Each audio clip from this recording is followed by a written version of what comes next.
కృష్ణుడు కురుక్షేత్ర యుద్ధం నుండి బలరాముడిని ఎలా తప్పించాడు? కృష్ణుడికి ఒక భయం వెంటాడేది. బలరాముడు ఎవరి పక్షానైనా యుద్ధంలో పాల్గొంటే ఏమవుతుంది?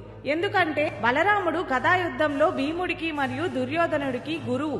కానీ దుర్యోధనుడే అతని ప్రియ శిష్యుడు. బలరాముడు ఒకసారి కృష్ణునితో అన్నాడు, నాకు పాండవులు కౌరవులు ఇద్దరు సమానమే, వాళ్లపై ప్రేమ ఉంది, అందుకే నేను ఈ యుద్ధంలో పాల్గొనను. కృష్ణుడు స్వయంగా యుద్ధంలో ఆయుధం ధరించనని ప్రమాణం చేశాడు. అయినా కూడా బలరాముడు చివరికి మారి కౌరవుల వైపు పోతాడేమో అని ఆందోళన అతనికి ఉండేది. అప్పుడే కృష్ణుడు ఒక చతురమైన పథకం వేశాడు. ఒక రోజు బలరాముడు యథార్థంగా ఒక చిన్న రాయిని విసిరాడు. అది ఒక్కసారిగా ఒక ఆవుకి తాకి ఆవు ప్రాణాలు కోల్పోయింది. వెంటనే కృష్ణుడు స్పందించాడు, బలరామా, ఆవుని చంపడం మహాపాపం, దీనికి పరిహారం కోసం పుణ్యక్షేత్ర యాత్ర చేయాల్సిందే. బలరాముడు ఆ సంఘటన వెనుక ఉన్న గూఢార్థం గ్రహించలేదు, కానీ పాప నివారణ కోసం యాత్రకు వెళ్లేందుకు అంగీకరించాడు. కృష్ణుడు మరో జాగ్రత్త తీసుకున్నాడు.